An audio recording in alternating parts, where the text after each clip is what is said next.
Bedroom Studio Corner, guys. I am XD. Welcome back to my channel. Now today in this video I'm going to be showing you the secret to a powerful kick using a simple trick that a lot of producers use but a lot of people don't understand, because when we look for samples of kicks we wonder sometimes whether some of these samples are really kicks and why they are not so powerful. But I'm going to show you through layering kicks how you can actually achieve a big and very powerful kick that will punch through all your instruments without using so much sidechain and all that stuff. So if you're new to the channel, click subscribe, leave a like down below to support the channel. So now let's get into FL Studio and let me show you how you can do this. So I'm here in my sample pack folder, the XDizzle sample pack, link in the description to get that if you don't have it already. So if I go into the kicks folder, you'll see there's a lot of types of kicks that are in here that sound very different. So sometimes you would wonder that, okay, on what instance will I use this certain kick? But the reason for this is that when you listen to a kick, you must pay attention to the texture of the kick, because what you can do is you can actually layer kicks to achieve one bigger kick. So I'm going to play some of these kicks so you can hear the texture and I can explain the differences and how you can pick out which kick to choose. Like for instance, this kick over here. You can hear this kick has a lot of mid-range and a lot of a bit of some bassiness and some boxiness and some high tones as well. So what you want to do is you want to pick out three kicks, one that has a lot of nice low tone, like a lot of nice subs, and another one that's more in the mid-range, and another one that has a nice high into it, and that's gonna kind of hold your high in the kick. So now let me pick this one for instance, and this will be my high kick, and then I'll pick that one and that'll be my low kick. So now I just need my mid kick. I can pick that one. So what I'm going to do is I'm just going to rename these, and I'll just say high,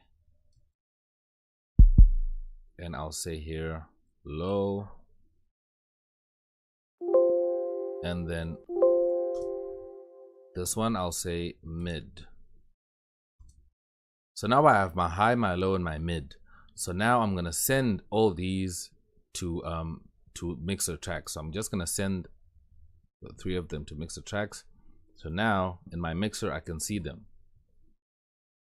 Just minimize that, and then I'm just going to load fill in 4 steps.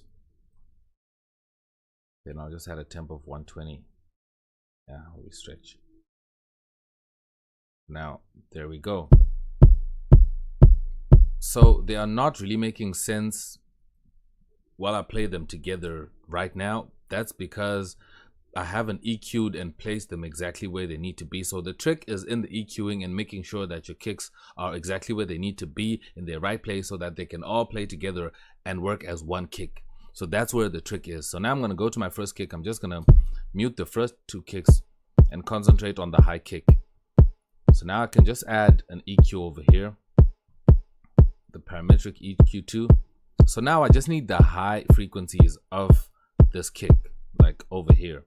So what I'm going to do is I can just go to presets and click this cut off here and just leave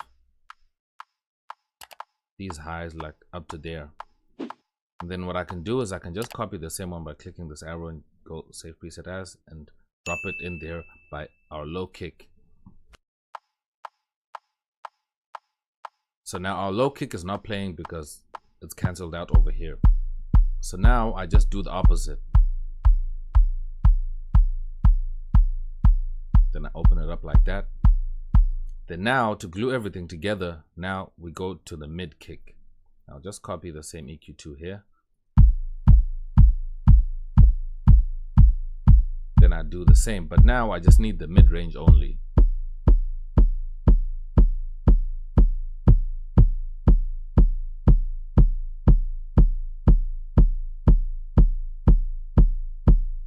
There we go.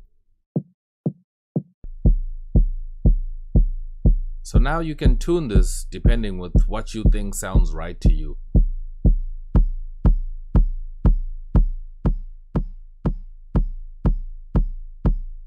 There we go. I'm gonna just lower this low kick a bit, this mid kick a bit. So now what I'm going to do is I'm going to create a bus and send these 2 tracks into one bus. I'll go to track routing, create submix, and I'll just say kick over here. So now all these are now being sent to this one bus. That's where they're coming out. That's the out of my main kick. So now when I get here, I can just load an EQ, and then I check my frequency. So now to glue everything together, I can just add a compressor, and I'm going to use the Maximus to process the kick. I'm going to add the kick pump over here. Now as you can hear, the kick already sounds good and solid. So now you just have to play around with your settings now to see what you want to stand out, and just play with your samples and make sure that they're hitting exactly the right spots where you want them to hit.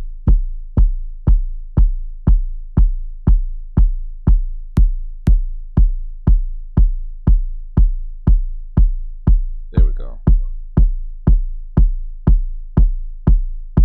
So this sounds much better than just having the one kick that you're going to over process and EQ so much and add compression and add distortion. But when you do this, you're giving your kick more texture and more character through adding all these lows, highs, and mids to it from different kicks. So this sounds much better, and that is the trick I wanted to show you. And as you can hear, this sounds like a much more solid kick and like an original kick that you've never heard before. And you can actually just render this kick out and save it as it is as a sample if you want to. Then that's actually how you can actually make your own kick samples. So I hope you find this very helpful, because it's very helpful for me when I'm producing, when I make like a really powerful kick for my songs that's gonna help my sound come across really nicely. So that's it for this video. I hope you find this very helpful and very interesting. Leave a like down below if you like this video. Subscribe if you're new to the channel. I'm gonna check you guys out in another video. I am X and I'm out. Peace.